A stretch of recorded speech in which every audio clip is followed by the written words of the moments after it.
Olá pessoal, tudo na paz? Irmão Alex aqui novamente para dar continuidade aqui na leitura da primeira carta a Timóteo. Hoje nós vamos ler o capítulo 4. Eu desejo que o Eterno abençoe todos em nome de Yeshua, em nome de Jesus, que possa abrir o nosso entendimento para compreender, muitas coisas aí, principalmente com relação à Bíblia Sagrada. Beleza? Se quiser receber os vídeos, manda um oi aí pro 61991192421. Você pode ficar à vontade para dar um feedback aí e fazer alguma pergunta. Se de repente você não achou bacana a forma que eu expus, quiser trazer um entendimento diferente, fique à vontade. Beleza? Vamos lá então. Primeira carta a Timóteo, capítulo 4. Vamos lá. O Espírito diz claramente que nos últimos tempos alguns renegarão a fé e se apegarão a embusteiros e a doutrinas diabólicas. Pessoal, nessa passagem aqui tem algumas coisas que a gente tinha que pensar. O que ele está dizendo? O Espírito diz. Ele não fala se é o Espírito do Eterno, ele não fala se é o Eterno que está dizendo. Ele está dizendo que o Espírito diz. E aqui fala assim, nos últimos tempos.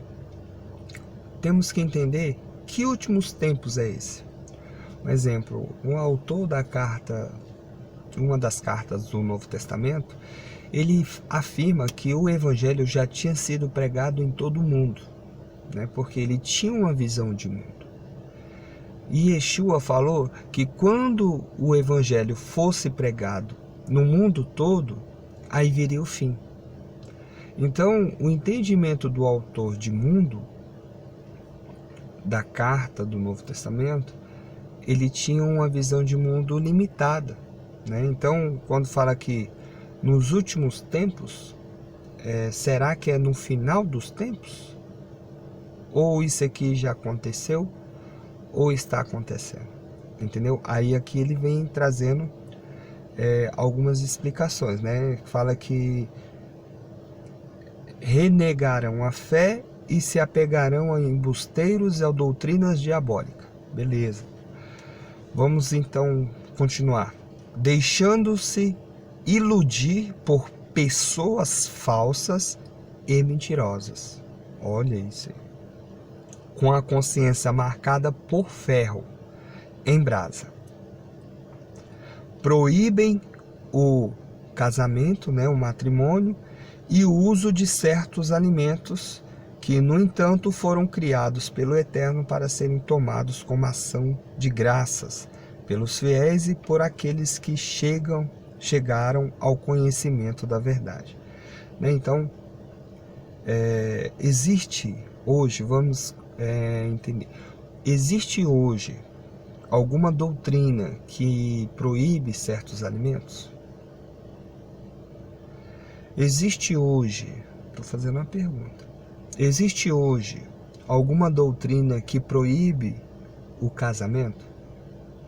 Entendeu? Aí você vai ver se existe. Se existe doutrinas falsas, mentirosas, de pessoas com a consciência marcada com brasa. Assim é o autor que está dizendo. Pois toda criatura do Eterno é boa, e não se deve rejeitar coisa alguma que usa como ação de graças. Com efeito, essas coisas são santificadas pela palavra do Eterno e pela oração. Eu entendo aqui, pessoal, e eu tenho feito isso, todo alimento que eu como, pão, café, almoço, janta, eu tenho sempre agradecer o Eterno por aquilo. Falar, Senhor, obrigado por esse pão de cada dia, obrigado por esse alimento. Isso é uma prática bacana, que você vai estar agradecendo o Eterno pelo aquele alimento. Isso é muito bom. E até se por acaso tiver alguém que infelizmente tem de querer consagrar algum alimento, colocar algum tipo de feitiço, sei lá, para poder estar trazendo alguma enfermidade para a pessoa, naquele momento que você apresenta para o Eterno, se tiver quebrado. É uma dica interessante. Vamos continuar. Ensinando isso aos irmãos, será um bom ministro de Yeshua, nutrido com a palavra da fé e a boa doutrina, que tem seguidos fielmente. Então, quando você vê essa palavra ministro, é a mesma coisa que diácono, né? Diácono, ministro, servo, né? Tem algumas vezes que as cartas do Novo Testamento, tem vezes que coloca diácono, tem vezes que coloca servo, tem vezes que coloca ministro, para você entender. Agora, uma coisa interessante é que você não vê, né, a palavra pastor, né, aqui nessa carta. Você vê bispo, né, que é a mesma coisa que presbítero, e não tem a palavra pastor, não tem a palavra padre, não tem a palavra papa. Essas palavras, elas foram incluídas, né, vamos dizer, na igreja protestante, pós-reforma, e na igreja católica durante a tradição aí católica, beleza? Vamos lá então. Rejeita, porém, as fábulas mundanas e histórias de gente caduca, e exercita-te para a piedade. Piedade é a mesma coisa que o quê? Amor, compaixão, misericórdia. Quando aquela passagem que Yeshua ensinou, amar o Eterno acima de todas as coisas, o teu próximo como a ti mesmo, está incluído aí na piedade, né? Então, um servo do Eterno tem que ter piedade, uma serva do Eterno tem que buscar piedade, amor. Yeshua falou que os seus discípulos seriam reconhecidos pelo amor. Você vê muitos aí, pessoas que se dizem, né, que servem o Eterno, pregadores, tudo, mas pela sua forma de falar você vê que são pessoas que não têm amor, né? A forma que trata o seu semelhante não trata com piedade. O exercício corporal é de pouca utilidade, ao passo que a piedade é útil para tudo, tá vendo? A piedade é útil para tudo, pois tem a promessa da vida presente e da futura, que é a vida eterna, né? Que Yeshua ensinou. Esta palavra é digna de fé e de toda acolhida, pois se labutamos e lutamos, é porque pusemos a nossa esperança no Eterno vivo, que é o Salvador de todos, principalmente dos que têm fé, né? Das pessoas que creem e buscam fazer aquilo que ele ensinou. Recomenda essas coisas e ensina, né? Então tu vê que o autor, ele está recomendando isso para Timóteo e está pedindo para Timóteo ensinar isso para pessoas. Nós temos que entender, pessoal, que essa carta aqui de Timóteo é uma carta particular, uma carta, ela foi direcionada para uma pessoa, né? A mesma coisa de eu estar aqui orientando para você, dando alguma recomendação para você. Então, o escritor, o autor da carta, mandou para Timóteo e pediu para ele ensinar isso para as pessoas. Tem coisas nessas cartas que nós podemos pegar como exemplo nos dias de hoje e ensinar para as pessoas. Mas tem coisas que é algo particular. Aqui agora vai ser algo particular. Versículo 12. Ninguém te menospreze por serem jovem. Está falando diretamente para ele.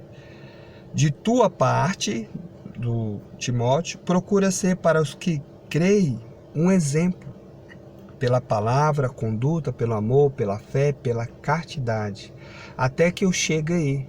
Dedica-te à leitura, à exortação e ao ensino, né? Isso aqui é coisa particular que está passando para Timóteo. Não te descuide do carisma que está em ti, que te foi dado mediante a profecia, acompanhado de imposição das mãos dos presbíteros, né? Então, presbítero é a mesma coisa que bispo, presbítero é a mesma coisa que ancião. Você vai ver essa palavra ancião, é presbítero, é bispo, é a mesma coisa. Então eu achei interessante aqui com relação ao que ele fala, não te descuide do carisma que está em ti. O que é carisma? É dom, né? Tem pessoas que têm alguns dons, que elas têm facilidade para conversar com as pessoas, tem pessoas que têm facilidade para conviver, né? Para várias coisas, né? Então por isso que o carisma, tem algumas pessoas que têm carisma, e esse carisma é um dom que vem do Eterno, né? Não é algo da pessoa, é algo que vem do Pai. Então a pessoa tem facilidade para certas coisas. Mas aqui está dizendo que ele recebeu mediante a profecia acompanhada da imposição das mãos dos presbíteros. Está dizendo que os presbíteros passaram isso para ele, mas isso não tem muito fundamento. É porque o Espírito do Eterno, ele distribui esse dom para as pessoas, que é o próprio Eterno. Reflete bem nisto, ocupa-te destas coisas para que teu progresso seja manifesto a todos. Presta atenção quanto a ti e os que ensina. Persevera nessas disposições, nessas práticas. Agindo assim, salvarás a ti mesmo e aos que te ouvem. Né? Então, terminamos o capítulo 4. Então, quando você tem uma fé, uma vida piedosa, e que você ensina isso para as pessoas, você vai estar salvando você, e aquelas pessoas que te ensinam, que te ouvem, elas também vão ter essa salvação. Então nós temos que buscar viver uma vida piedosa, né? Viver uma vida conforme o que Yeshua ensinou para os seus discípulos. Beleza, pessoal? Fique na paz, que o Eterno abençoa todos. Um abraço do irmão Alex.